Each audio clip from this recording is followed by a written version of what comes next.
I'm Ami Horowitz, and we've been hearing a lot about the migrant caravan in the news. The caravan is a giant group of people that emanated, for the most part, in Honduras and are heading up to the U.S. A lot has been said about this caravan, so I decided to go down, check it out for myself, and figure out what is the reality versus the fiction.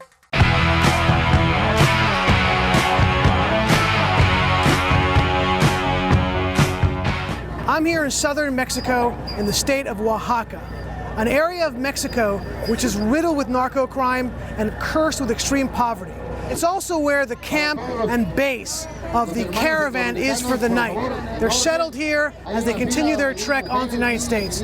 Despite the framing of the caravan as being full of women and children, the reality on the ground is quite different. Approximately 90 to 95% of the migrants were male.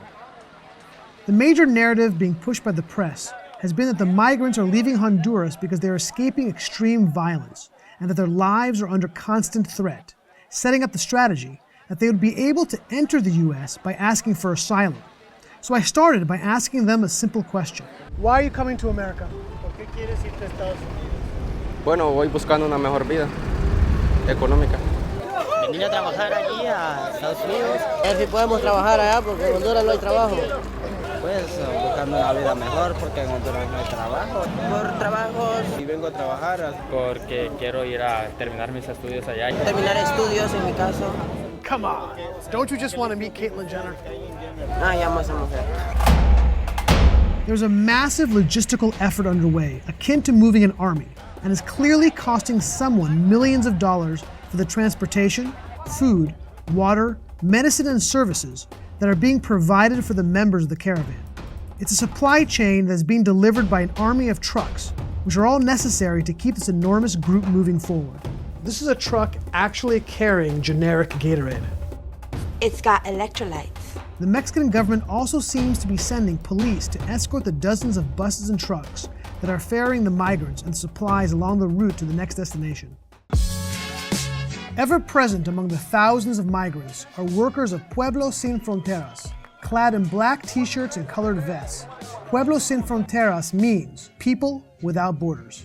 They're the ones that seem to be most involved in organizing and mobilizing this caravan. The organization, as the name implies, is looking to create a world without borders, which seems to be one of the reasons why they organized this caravan in the first place, to flout American sovereignty.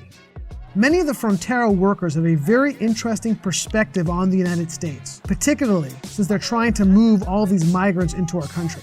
Estados Unidos para mí no es nada, ya pues, porque Estados Unidos ya hay mucho racismo para nosotros de Honduras. This is one of the organizers on the ground with Pueblo Sin Fronteras, and she explains how they help the migrants game the U.S. immigration system. We're working on collaborating with a lot of organizations to do large-scale legal orientation so that we can understand their options for refugee and humanitarian protection here in Mexico, as well as their rights to request asylum in the States, and provide mass presentations about Know Your Rights. They call them Know Your Rights presentations, like to bring people together and make sure they understand that they can organize and they can fight for their rights. Are you helping them on how to speak to reporters? And training folks on how to deal with press. So like I was telling Fox News here, I was like asking really scary questions. They made a kind of unsafe environment? Yeah, of course.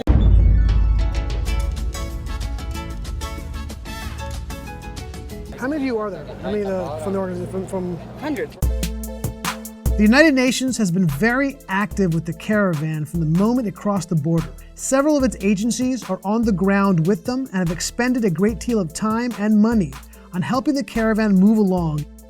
I made a call to Maria Ruby from the Office of the UN High Commission for Refugees. Maria, now you guys have been on the ground with the refugees from the moment they crossed the border, correct? Yes, that's right. That's right.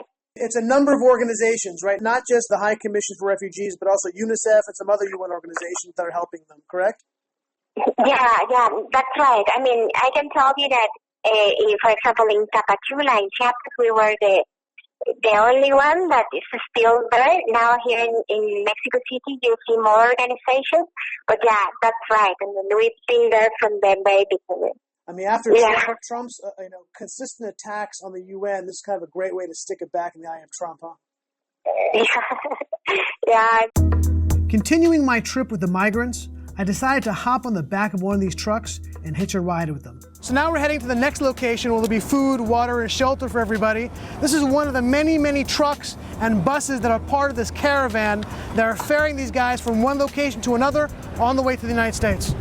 At the base camp, there's a mobile hospital stocked with enough pharmaceutical drugs to make Keith Richards blush.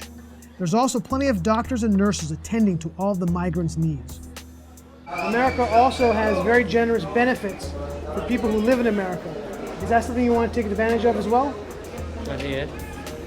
Sí, claro que sí, para poder salir adelante por medio de esos beneficios. Pues bueno, me lo traje a él y al niño, pero el niño me ha dado problema porque ha desmayado. Do you think that your son can have better treatment in the United States as opposed to Honduras? Pues esa es la confianza que tenemos en Dios. While it does seem as the majority of these migrants are friendly and simply trying to make a better life for themselves and their families, there's an undeniable element of the migrants who are violent and dangerous. And many of the migrants know this, and some have experienced it. Gente pícara, gente mala también. En el viaje hemos recibido agresiones verbales, físicas. Y también para gente que va huyendo también porque debe cosas también que ha hecho allá. Lo que más nos enoja a nosotros es que nosotros no les damos el motivo como para que hagan eso. Por unos pagamos todos, hay unos poquitos que son maleantes y por uno se paga todo, yo sé que se paga todo, ¿verdad? De hecho, se hizo una organización, un señor hizo una organización en donde nos van a poner aparte a nosotros para que no nos saquen. There are probably several billion people in the world who are seeking a better life. Do these migrants think that all of them should be allowed to enter the U.S.? Should America let in anybody who wants to come in? Es la idea y es lo que nosotros queremos. Porque todos venimos con necesidad. Pues la verdad sí. Pues la verdad que sí. Pues claro que sí, porque va mucha gente necesitada y va huyendo por el motivo de nuestro país. It seems to me that there are leftist organizations that are using these migrants as a tool to push a certain political agenda, which includes the weakening of American sovereignty and our border security. And unfortunately, these migrants are going to be caught in the crossfire.